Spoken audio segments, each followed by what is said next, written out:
Bill. How's it going, Ram, my friend? It is going. We are well away into the season, and we are going to face Accrington Stanley. Who were they? That exactly.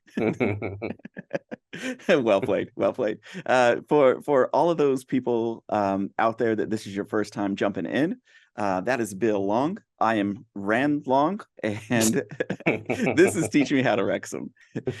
What we do is we look at the upcoming match and we look a little bit deeper into the teams, the local history, the town, the city where they're from, and kind of take a little 101 Wrexham perspective, really basic and kind of for the beginners that are out there. If you're new to football, new to Wrexham, just new to sport in general, this is more directed toward you. If you're older seasons fan, hopefully there's some stuff that we can throw in there too that you enjoy. And a learning process for me. And this is not two versions of Bill and him doing one accent, as one of the people made in a comment before. That's not this. We are definitely two different people. But Bill, first and foremost, who is Accrington Stanley? That's a good and not quite as straightforward as you'd expect answer in some ways. Accrington Stanley are the third club from Accrington. A previous incarnation of Accrington Stanley existed that folded in 62 and they reformed in 68. But prior to that, one of the founding members of the Football League were a team just called Accrington, and they folded about 4 years after the Football League started. So they're kind of like Accrington's like a place that has like a weird lineage, but very, very like closely knit to the history of the beginnings of football. But Stanley themselves are a club that have only existed since 68. So what's that? My maths is really slow. 50 odd years, 50. So then they're a new club, but they're an old club somehow at the same time. Accrington's based in is a town. Is it a town or a city? I think it's a town in Lancashire. It's about 2.5-ish hours away from Wrexham by coach. However long is a piece of string by train, knowing what the UK train system's like. It could take you 2 days. You could be there in an hour and a half. Who knows? And they have a history of exactly 4 competitive games against Wrexham. Ooh, that sounds like a deep history. According to the usual disclaimer, according to 11v11, I'm not sure if there's cup games not included in that, but we definitely haven't played them in non-league because they came from non-league 2 seasons before Wrexham got relegated, and we're actually the very last game at the racecourse before we got relegated. So they didn't relegate us, we were already down, but they were the last home game, and then we did play against Lincoln away the week after. So yeah, they're a team that despite existing for a long time, don't really have much history with us. And so Accrington Stanley is a combination of 2 different teams. Like Stanley was its own team, or that I don't know. Although it wouldn't surprise me because that is something that happens quite a lot. Let me just double check because you've asked me a really good question there, Ram. You're welcome, everybody. So I can't seem to find anything. No, I don't know where the Stanley comes from though. It's an odd name, isn't it? Stanley. Like, where does Stanley come from without any sort of feel like it's a time where Google would really fit in, but I ain't gonna be here for a while if I do that. But yeah, I'm thinking that the Stanley is just a word that's at the end of their name. As they all are.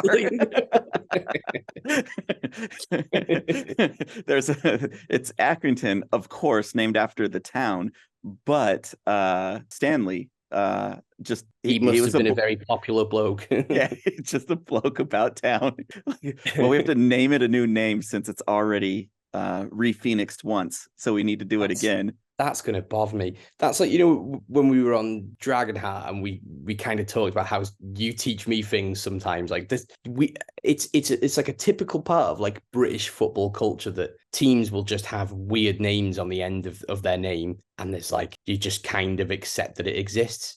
Like Sheffield Wednesday, why are they called Wednesday? I think it's because they were the Sheffield club that played on a Wednesday. But even United, like Manchester United, why are they United? Who is united with each other? Usually, it's because two clubs have merged to form another club. But it's Aston Villa. Do they play in a villa? No, but there's always reasons, but you just kind of accept that these teams have these names next to them, and you just go, yeah, okay, cool. I'm not going to question that. I'm gonna go out on a limb because I think now that you said Aston Villa, it sounds really familiar, and I think there was like a Stanley Villa was a name. So, yeah, okay. I mean, that would make sense. Because once you said Aston Villa, I was like, why are these seemingly Italian names in you're right in English football? Yeah. So a team called Stanley Villa already existed at the time, named as such because they were based at the Stanley Working Men's Club. For those who don't know what a working men's club is, it is literally just that in the UK, the towns and villages. This is G and PG rated before you explain what a working men's club. Right, so of course, because that's like, I guess in America, like a working man's club would usually just literally just be like almost like a community center with a bar and some snooker tables, pool tables, darts, and it would usually be related to some sort of trade, or like you'd have miners' clubs. Not too far down the road from me, there used to be the Rafa Club, which was like the local Royal Air Force. Oh, okay. Sort of, like, I don't know how they were linked to them, but that was like their club, and it would just be all the people who were like working class people in an area would go to the club, and there'd be music on, and it'd be like a pub plus. They'd have shows on, and the kids could go, and so you would have to actually join the club to be able to go in. You'd pay a yearly membership fee, but all your prices would be a little bit cheaper than it would be if you went to a pub. The real proper community hubs that kind of all sort of slowly started dying out in the 90s, really. There's still a few about, but they're not really as big as they used to be. But yeah, football clubs and all sorts, even local amateur clubs would quite often be based from a working man's club. Wow, I think we had stuff similar to that, like lodges, like a Moose Lodge or a Mason Lodge, and I think that was like a thing of the past, like the pre-50s, 60s or something. Because in Flintstones, Mason's Lodge probably about as far away from a working man's club as you can get. well there used to be like lodges that were the local lodge, and like Rotary clubs out here. There's like sailing clubs where there'll be a place where people meet and like they have food and drink and stuff like that. Yeah, this is so anybody who's come over to Wrexham, and I know you have, Ran, I think you've been here, the Wrexham Lager Club is close to a working man's club.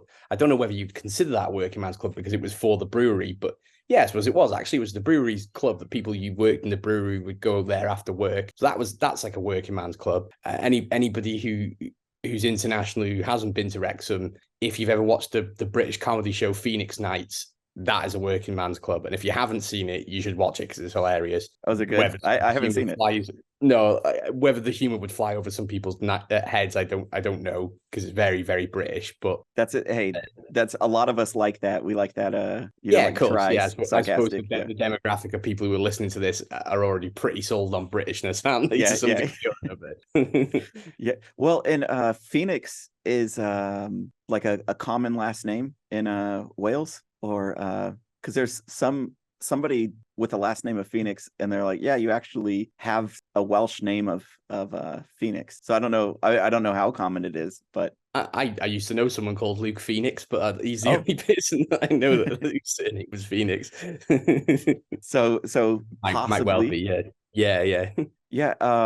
So Accrington Stanley comes from two clubs, but also that club has been reborn twice. Did you say? Yeah, sort of. So I think Accrington, the original club that were just Accrington, were a separate thing in the late 1800s. But I was just sort of like, I meant that from like illustrating like it's a town that's always had football there in some way or another. Accrington Stanley were a reformation of another club called Accrington Stanley. So there's been two Accrington Stanleys, and then previously there was Accrington, who were founder members of the Football League. But there's loads of history. so much history of clubs that in towns that started and disappeared for whatever reason. There was about 15 clubs at some point in Wrexham, just dotted about all over the place, that, slowly just kind of, you're talking late 1800s, but as Wrexham AFC became more popular and bigger, they all sort of like people started floating towards them. Do you know what I mean? It was still quite a recreational sport in the late 1800s. People would just play in,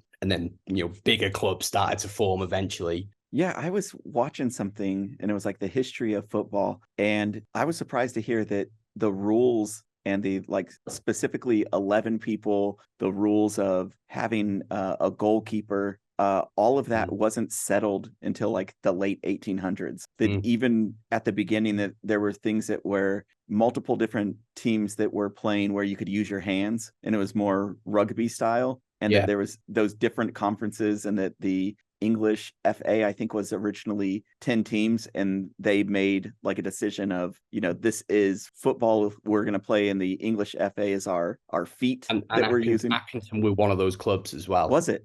Okay. Yeah. Well, and not Stanley. Yeah, not Stanley. Not that guy. That guy? Not that guy. But I found that so cool that that's not that far away. That's not that long away. When I was thinking when, Wrexham came about, or Accrington Stanley came about, or Accrington, the original, you're thinking football is just already set in stone. The rules are the rules, and it's been those rules forever. But, you're narrowing down pitch size, player size, like the rules are constantly changing. And now that we have like a VAR and other things, there's still rules that are changing, that it's not the same exact game. Even like the shape and the standardization of goals has taken a long time to sort of settle. Originally it would be two wooden posts with like a rope over the top. Ooh. But obviously if the ball hits the rope, what would you class as going in, and what would be classed as out? Because you wouldn't necessarily be able to tell straight away, would you, which way it's gone. And then nets were brought in, and then even as late as the 60s, goalposts were sometimes, not always, but would sometimes be square or rectangular, or however. So they'd have sharper edges, and if the ball hit, I don't know quite how that works physics wise, but it wouldn't necessarily bounce into the net. It could just bounce out in another direction, because a round ball hitting a square post is going to move completely different from a round ball hitting a round post, isn't it? So, oh wow, yeah. I mean, my granddad used to talk a lot. He's from Birmingham. He used to go and watch Aston Villa as a kid. He tells two stories. One of a ball being hit that hard it went through the net, and I'm thinking more now that that's due to the quality of the 60s quality of nets, rather than it actually being an indication of how hard the ball was hit. And then another time, just like balls popping on the square part of a post because it hit that hard, and wouldn't necessarily be sharp, but it's like a sharpish edge, isn't it? Like a corner like that, and the ball would just pop mid-game because someone had just hit it and it hit the wrong part of the post. So, oh wow. Yeah, so how can you judge the amount of goals of somebody, historically, that played a different game than what's being played, right now? If you're stacking up and saying, oh, so-and-so holds the record for this, but I mean, there are different rules. There was different balls, there was different boots and shoes and goals, and a rope was 2 points. I don't know. You hit the rope and you're like... There's a fantastic book called Inverting the Pyramid, which is about tactics. I know this is completely different to like rule changes and stuff, but it's about how tactics have changed and developed over the years. Wrexham actually get a bit of a feature in it, that we used to play a WM formation, which I'll have to reread I've read bits of it. I haven't read the whole book. I read the Wrexham bit and I haven't gone way through, but it's there's so many fascinating changes throughout football and history, and it's not like you look at a sport like rugby and the numbers of the players on the pitch actually are a set determined position. So if you're I'm going to show myself up for my lack of rugby knowledge now, but if you're a 1-2 or a 3, you're a prop. It's embarrassing now. I know number 1's a prop. I think 2's a hooker. Not that kind of hooker. We before you even start, Ran. I didn't say anything. Like 9's a fly half, I think. Oh, I'm really showing myself up. It's been a long time since I've watched rugby properly, but obviously tactics within a game have been quite fluid, but the 15 players in the 15 different positions pretty much have done the same job since the early for decades. Whereas now in football, 5 different teams in the Premier League could use what you would call a number 10, the main striker, in 5 completely different ways. And then in the next game, each of those 5 teams could then employ their number 10. Do you see what I'm getting at? Like, it's so fluid and completely different. I mean, even in the late 1800s, there was a famous game between Scotland and England where the way tactically how football used to work would be that it'd almost be like rugby, and that the players would be protecting the ball and trying to gain territory. So they'd sort of try and start at one end of the pitch and move with the ball.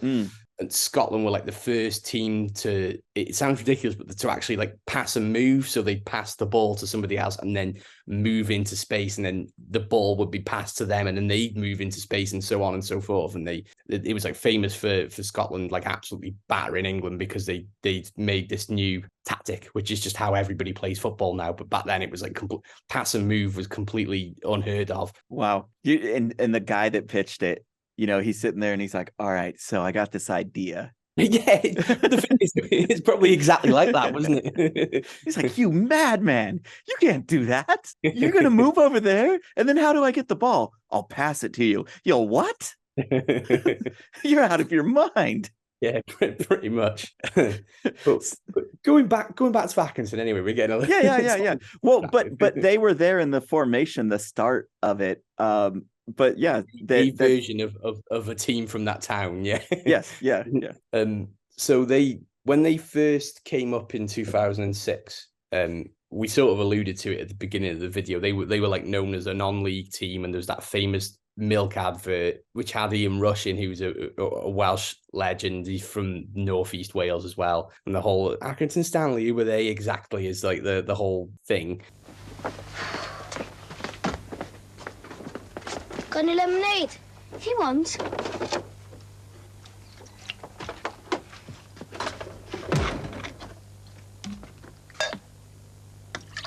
Milk! Ugh! It's what Ian Rush drinks. Ian Rush? Yeah, and he said if I didn't drink lots of milk when I grow up, I'm going to be good enough to play for Accrington Stanley. Accrington Stanley? Who are they? Exactly. Nah, get off. Give me some. But when they came up, it was a little bit like, Accrington Stanley, eh? Oh, poor little little rub in there. Oh, poor little Accrington Stanley, come up from non-league. Oh, we're going to batter these. And in our first game against them, they beat us 5-0. Yeah. And it's really famous for infamous, I should say, for everybody that happened to attend that game. I wasn't there, but the floodlights weren't really working properly, and the game probably should have been abandoned because nobody could see the ball or the pitch. And I think they just kind of like, those little home advantages, they took that to a new level and absolutely battered us there. And we'd actually been playing quite well up until that point, that season. And we'd beaten Swindon, I think, who looked like they were going to be close to the top. We'd signed a couple of half-decent players. Neil Roberts signed around that period as well. And he was a real coup for us when we signed him. And it looked like we were going to have a good season. And then they battered us. And then on the Tuesday or something, and then on the Saturday, we played Stockport and they beat us 5-2. And then it was a long, hard season after that. Like, that was when I think reality started to kick in a little bit. But it was all, you could make a case for saying that result kind of like triggered a spiral into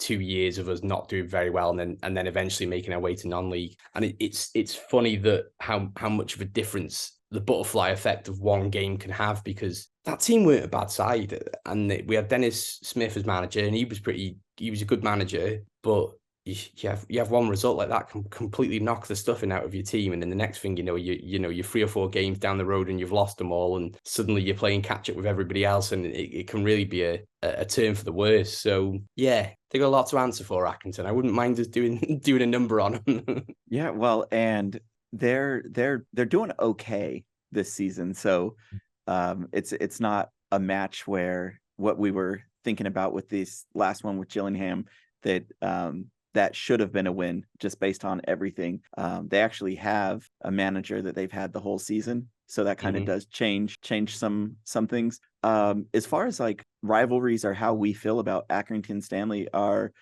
besides what you just mentioned, is there anything that between fans or supporter groups that would clash or have an issue? I wouldn't think so, really. They're kind of like their rivalries are going to be teams up in Lancashire. That it's kind of like how, like Stockport's in Cheshire, but it's really close to Manchester. Like Greater Manchester is its own area, but right next to Greater Manchester is Cheshire and Lancashire. They're like the bordering sort of counties. And there's teams in Greater Manchester or Cheshire that because we're kind of close to them, we might be rivals with, but they're the other side of Manchester. So like really, it's just that little bit. We've never really had much of a footballing history with them, and it's just that little bit too far for it to be considered even close. Their main rivals are Rochdale, Morecambe and Bury, and Blackburn Rovers and Burnley are close by, but never really been in the same league as them, so they probably wouldn't even consider them as anything other than little kids from down the road. Yeah, I don't think there's much there.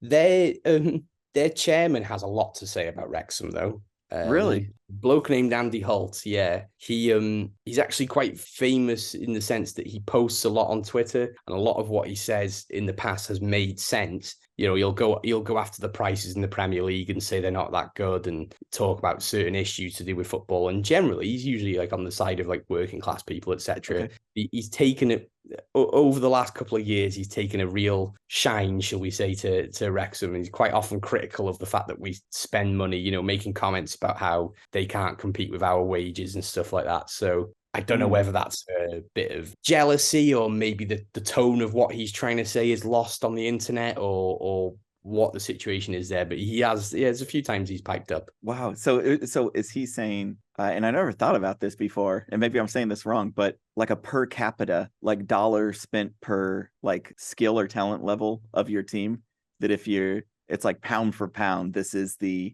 best fighter or something like that by the contracts of money that you spend? Is that a thing? Do people break that down? Like this is the best, most efficient team? Yeah, I think people, I don't think they go quite into huge detail in terms of like actually properly breaking it down, but people will say things like, oh yeah, they're doing really well considering they haven't spent much money. You see it a lot more in the Premier League. Like when Leicester won the league in 2016, they got a lot of praise because they hadn't spent the absolute mad money, millions upon millions that the likes of City have. So a team will always get praised for doing well with not much money. And there's that weird, we've kind of talked about it before, with the cynical British side of things, where like we're not as big on success if it doesn't feel like it's earned. Right.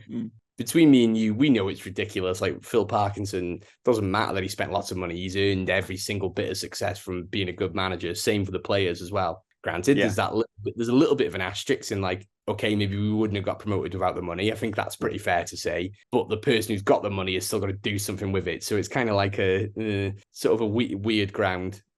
No one really cares if you get relegated and you haven't got much money, mate. At the end of the day, football is still a sport. It's still a sport, isn't it? I'd much rather have money and be successful than not have money and be unsuccessful. Well, it's too, there's like how much an advantage is an advantage. Like how do you quantify that? And yeah, if you want an arguing point of things that you will not ever have the true data to back up your point, but it's just your emotion of where you come from. It's like, yeah, you get stuck in those arguments all day and they'll never end because it's just the way somebody feels. They're like, well, I feel like you guys spent money and we don't live in a world that the opposite has existed, and you can see that Wrexham, didn't spend X amount of money on this player and got, Fletcher or McLean. They're on the team. So whatever success is going on, and we've seen this before with other teams where you can get a lot of good players and still have a horrible team. You can put together, not have a good manager, not have a good coaching staff, and not utilize players to their full ability. And then you can see people who are great coaches or managers are good teams where they seem to, as a whole, rise above just the level. If you looked at all of them on paper, they should be at this level, but together they're actually playing above that level. And so I think it's really hard but I can understand where people are coming from. If you have a team and they're not doing as good as you would like them to do, you can look at somebody else and go, oh, well, that's because they're doing X, Y, or Z. And it's like, so that if we had that, we'd be doing the same thing. It's like, okay, all right, well. Yeah, There's definitely that, and I think that there is a measure of control in this, and that is financial fair play. And for those people who are watching or listening who don't know much about financial fair play, it's the measure that's in place. It's very poor and it's very loose. The Football League don't really enforce it as well as they probably could do, but you're only allowed to spend a percentage of your turnover on wages. I think it's 55%, but I'm not 100% certain. So a team like Accrington Stanley are kneecapped a little bit because I can't imagine their turnover is huge. They're not a huge commercial success. They also don't get a huge amount of fans. It's not a criticism. It's just the nature of football and where they're at in the football. I don't like using the word pecking order because it seems patronizing, but you know what I mean. Like they will generate a certain amount of turnover, and financial fair play doesn't exist in the conference, in the National League. So there's an element of it, but it's not exactly the same. So historically, even pre-takeover, Wrexham always had higher crowd, not as high as they were last season, but always had higher crowds than most teams. Always were able to generate a decent amount through advertising and sponsorship, just because we've always had a decent catchment area and things like that. But you'd get a team like Fleetwood or Salford or Crawley or I could go on, all these other teams, Forest Green, that artificially pumped money into the club to get them out of the National League, because once you're out the National League, that's the biggest problem solved. You figure the other things out later. Do you know what I mean? Like you get into the Football League and then you figure out the financials. So I would accept the argument about Wrexham if we weren't generating turnover, but we are. Like we've got a global documentary that's making money. We've got sponsorship deals that some teams in the Premier League will be looking at with a bit of envy. You know, how many teams in the Premier League had TikTok on their tops? None. Right. TikTok only sponsored the Euros. Was a Euro 22. Not Euro 22, whichever Euros tournament it was. I can't remember exactly. My brain's dead.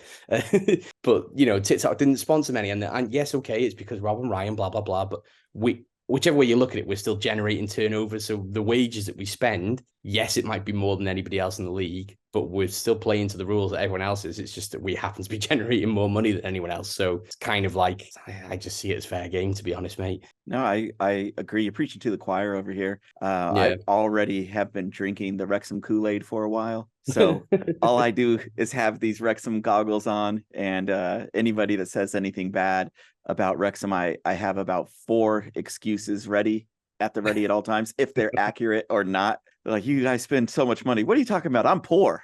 I mean, you guys take that back right now. But yeah, I mean, like this isn't something uncommon. It isn't something that like other teams would gladly be into the same position. Of course. And now Accrington Stanley's their owner is the one that's going on like Twitter and TikTok or something, that's making statements. Just Twitter. I don't know Twitter. if he's done it for a while, but he did go through a period of even if it wasn't full-blown statements or anything, with the odd cheeky dig here and there about our ownership model and stuff. But do you know what? I actually welcome it to a degree, because I do think that maybe we're not the right targets, but I do think there needs to be like a wider discourse about how football clubs are run and the government involvement in how football clubs are run, just because we've seen so many football clubs, ourselves almost included, just go to the wall because of bad management. So maybe it's not the best argument in the world that he's got there, but I do think more owners and more people involved in football should be talking about this sort of stuff. Yeah. And I mean, it can only bring it to a more level playing field. And no matter what, you know, you're always going to have like people at the top and then people at the bottom. Like no matter what you do, it's just going to, you know, if that margin is greater or less, then it's greater or less, but you're always going to have some difference between the top performing team and the bottom performing teams. It's just the nature of sport in itself. To kind of switch it up a bit with some financial fair play, no segue into Accrington Stanley, but I wanted to bring up the etymology of Accrington. I, like you, did not look up Stanley because I just assumed it was somebody's name, and so I didn't look it up. But Accrington, do you have an idea of what Not a clue. What it might mean? Not a clue. All right. So some of the other ones that we covered before, or oh no, you weren't there for Gillingham. So the the ing ham is like a village, a farmstead, and the ing is like denoting somebody from that area. So Accrington is the ing. Ton is the abbreviated, used to be at some point in time in English used to be town, and then it got made into ton. So town, like somebody from Accrington town, or Accrington, which was originally akium, meaning acorn, and the ton meaning farmstead. So it's of Anglo-Saxon area. So I haven't been there before. Is that area wooded? Is there a lot of trees and woods in that area? I don't know. Never been anywhere near Accrington myself either, to be totally honest. Although I am actually going this weekend, so I think it is going to be my last away day before the baby's born. Oh, so going to be making before Billiam the Third comes out. Yeah. The third. Where's the other two? I assumed you were named after your dad. No. and Che was the stepchild, is what I assumed. Well, I'm actually named after Bilbo Baggins, so kind of. Really? Legitimately, yeah. It's my mum's favorite book, the Lord. Oh, okay. So it's kind of like a weird little inspired, I should say, rather than yeah. Because you don't want to be sued. Inspired by. Just in case the copyright lawyers are out there. I've only been inspired by the Aldi version of Bilbo Baggins. Yeah. The 99-cent store version.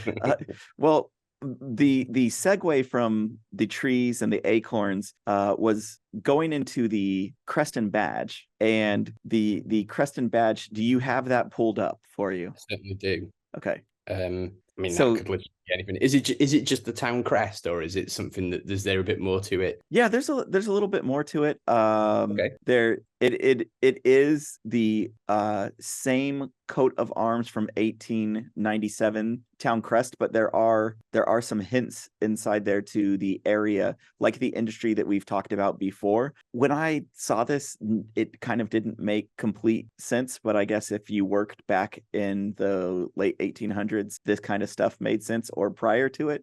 But do you want to give a shot at what any of that stuff is? Because without reading it, I had no clue what half of that stuff was. It's got the old coat of arms and all that sort of stuff. Like, that's kind of standard, isn't it? Accoutrement. Yeah.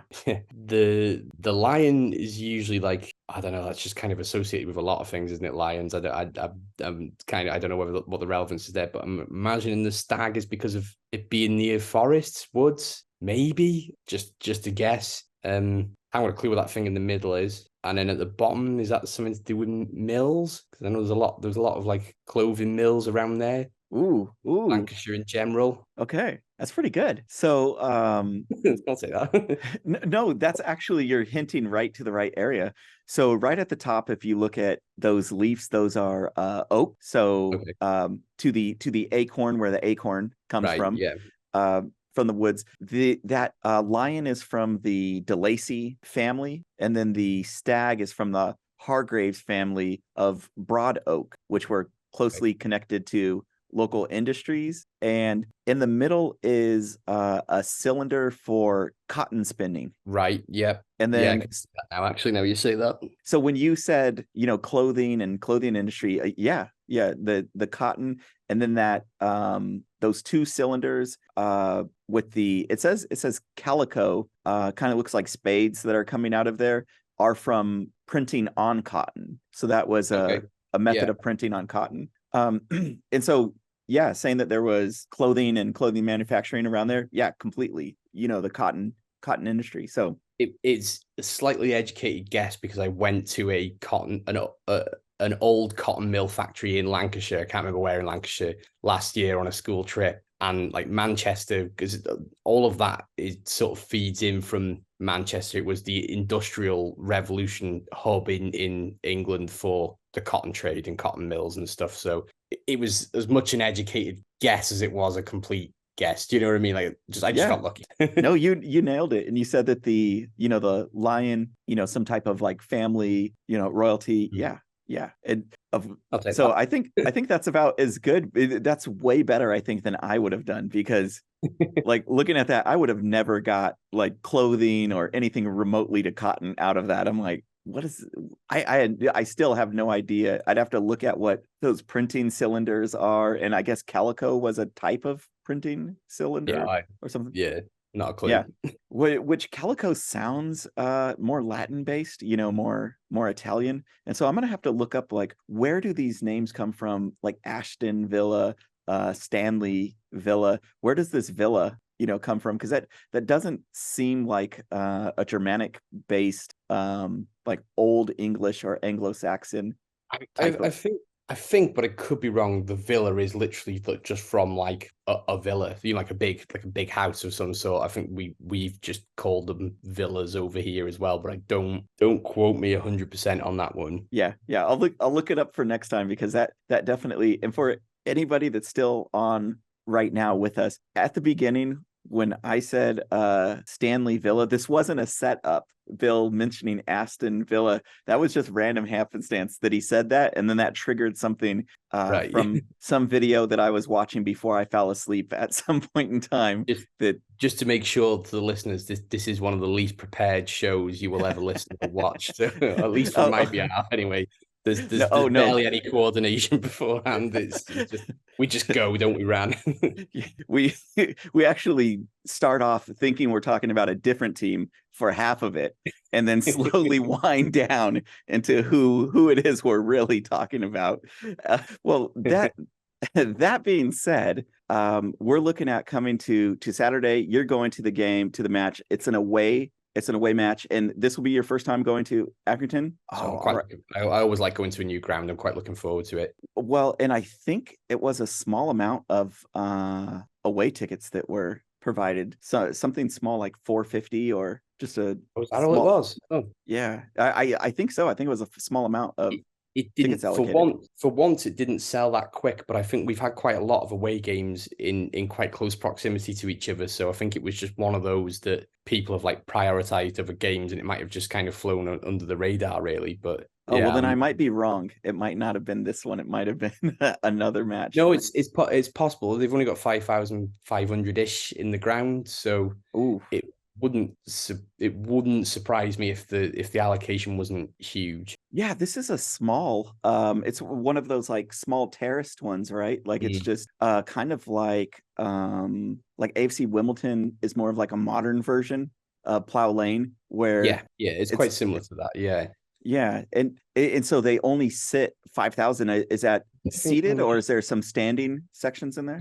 It's 3,100 seated and the rest standard. Ooh, 5,450 is the full allocation. I think we've got. So there's the away stand behind the goal is all standing, and then I think they have to legally provide a certain amount of seating. So we've got a little block next to the home fans in one of the stands as well. And I think we might be seated. I can't remember, but yeah, you're one of the seated. The tickets out, and she literally just like got like tickets for wherever we could get, because it's such a rush, isn't it, to get the Wrexham tickets these days? Yeah, just kind of like click. There we go. We happen to be in the director's box. Oh well, just rubbing elbows with Rob and Ryan. Sorry, didn't got tickets though. They were the only ones available. Yeah. So we were missing on Gillingham, Paul and James. They'll be back. They've served their suspension. James McLean won't, because he's playing for Ireland, isn't he? So, yeah, he's on his farewell tour. I forgot about that. Yeah. He's getting his last call up, and Mendy's actually been called up for Gambia as well. So it's going to be an interesting. I'd imagine McAlindon slots in at left back, or maybe Aaron James played there a couple of weeks ago, didn't he? So it could be James that fits in. So that's an interesting one. And then, but yeah, you'd imagine Paul Mulling just goes straight back into the side, doesn't he? Yeah, without a doubt. I mean, there's nothing. Him and McLean look so good on that. Yeah, that super subs, the epitome of super subs coming in. That kind of felt unfair, because I thought Port Vale looked really good, but they were clearly a team of mostly kids, and it felt a little bit like, when you're playing your little brother or your a sibling or whatever, a computer game, and like you're going easy on them, and it's just kind of like, oh yeah. But then they score, and you're kind of like, I'm gonna have to start turning it on in a bit. And then Mullen and McLean come on, it's like, all right, now I got to put you in your place. Yeah. Oh, but he You know, looked good up there too, playing up top. Like that yeah, was he did. Yeah, yeah. it's a shame. I think he's starting to find a bit of form, so it would be very typical Wrexham that he'll go to play for Ireland and get injured or something. Oh no, don't say that. Don't say that.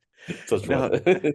Well, and what is it with just that one position that it's both him and Mindy played that spot, but that's the spot where the national call-ups are from. Yeah. So it's just like the international gods of call-ups have singled out one position on the field, and we're like, that position right there, that's going to be your weak point. That's what you're going to suffer with and have to get through. We're going to throw out extra yellow cards throughout the season.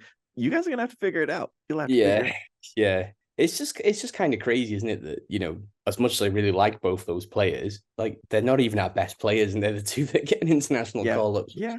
I know that's just kind of the nature of the way international football works, but it's just, so it's a funny one. It's crazy that Paul has not got the official call. Like he was, there was the pseudo call up. That feels like it's a discussion we could get into for hours, Ran, and I'll end up falling asleep soon if we carry on. yeah. No, for sure. I think in fairness to Wales, they've the last couple of games kind of found a little bit of balance, and to be honest, I don't want, as much as I love Wales and watching Wales, I don't want Paul Mullen going off on Welsh duty, like keep him around the squad. Yeah, I'd love it. I'd love him to get a call up, but I'm just kind of feeling a bit greedy and selfish. Just let them not pick him, and he's not going to get injured playing for Wales. Do you know what I mean? Yeah. It is physically demanding. So, and if you have the opportunity to score for your country, like who's not going to sacrifice their body for that? Oh yeah, 100%. Yeah. Well, looking to Saturday, how do you feel lineup wise? How do you feel as far as if you want to go for your classic 2-1 prediction, or if you want to mix it up? I mean, it all depends who slots in at left back again, doesn't it? I think whoever we play, we're good enough to beat at the moment, and we're on a good run of form. I'm just not sure we'll be able to keep the pace up this season like we have previously. I'm not saying we can't. I'm not sure. And I haven't seen enough of Accrington Stanley really to sort of make a real judgment on them as a team. John Coleman, who's been their manager for years and years, is a really good, like, streetwise, proper old school lower league manager, and he'll know what he's doing. That being said, I'm going to say 2-1. Yeah. You got it. You have to say 2-1. And there's so many variables that we are just dealing with every single week, as far as the lineup, injuries, national call-ups, suspensions, and it's hard to say, this starting 11 is the team, and hopefully we get to a point this season where it's like we know basically what the starting 11 is.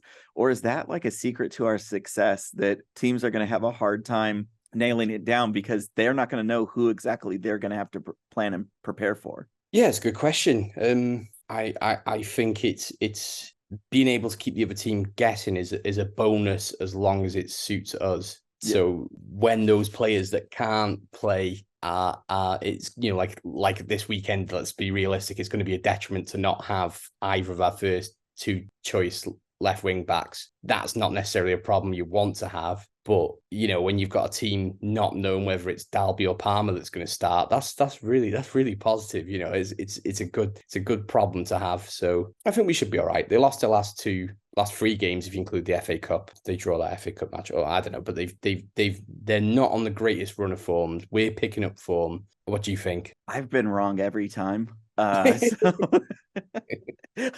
And me being wrong hasn't put a governor or any type of accountability onto me. I've just embraced it and got worse. So last week with Gillingham, I said, you know what, let's go 5-0 again. And so no disrespect to the dairy land, the milk drinkers over there, but Accrington Stanley, I'm gonna say I'm gonna go another clean sheet. Go 3-0 clean sheet. Well, I'd certainly enjoy that, Ran. Well, Enjoy that. so I'm looking at them. They have 25 goals scored, 24 goals against. We have 34, 4 and 27 against, and that 27, like half of those were, in the first 5 games, like that's Yeah. so if you look at what are quite literally half as well, not even like exaggerating. yeah, exactly. And sorry for going through puberty as I responded to that. but yeah, our form has looked better, our defenses looked better, and we keep scoring as we do, and we're becoming better at defending and more consistent with our defending. And Okonkwo, I mean, I just can't go on enough about that guy. Phenomenon, isn't he? Exactly. And I mean, whatever we got to do to get him signed on, we've got to do. He is a piece that I think puts more confidence within the defenders too. You've got a weapon that is behind you, and so it raises the level of everybody. I do. There's a murderer. The calls coming from inside the house. Yeah.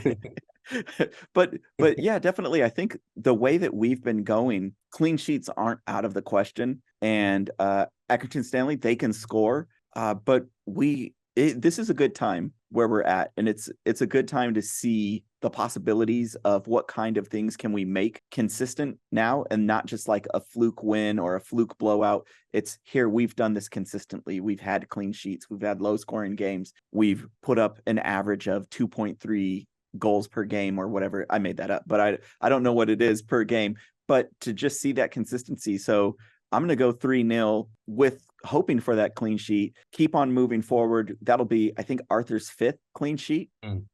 Amazing. And amazing on the defense. We've got Hayden back. Tozer was killing it. He made the EFL team. Played really well as well, didn't he? Yeah. It's just, we're looking good, and hopefully nothing goes wrong. And these are the times when the superstition in me starts to panic, because as things start to go into place, and before you were worrying about like, will this happen or will this won't happen, but when things start to come into place and start to click and fire on all cylinders, inside of me starts to think, well, what can go wrong now? Yeah. Like when does the shoe drop? When does that happen? But I'm looking forward to it. You've got to put those match updates, the photos or whatever that you can from the stands. And I think their stand still has some of those like pillars in the way of some area, so hopefully you got a good, I can't recall, but I think I saw their stands in there, because I think they're like the same from like 68 or something is where they're playing whenever they relocated and they went to a new area, because they were Accrington originally played in a different area, and then when they reformed the team, they built a new. I think so, and so I think that's a like really old, like they've only played at that place since 68 or whenever it was, and so you're gonna have 68's engineering and construction standards. Oh, there she is. She can't help herself. Look at it. I know. It's a star. That is a star. For anybody that doesn't know, that's Rocky. That is. Yeah, for anyone who might just be listening in audio, it's my ginger little cat. That would be great. Anybody listening to audio, and I'm like, there she is.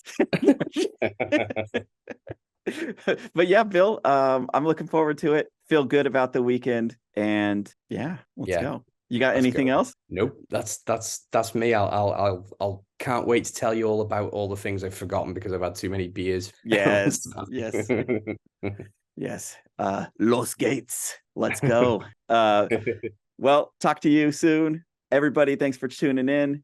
And Accrington, anybody that we got your information incorrect, feel free to put that into the comment section. Let us know. No disrespect to anybody out there. We're just learning and trying to learn about your team, your town, your history, and your cotton production. That goes.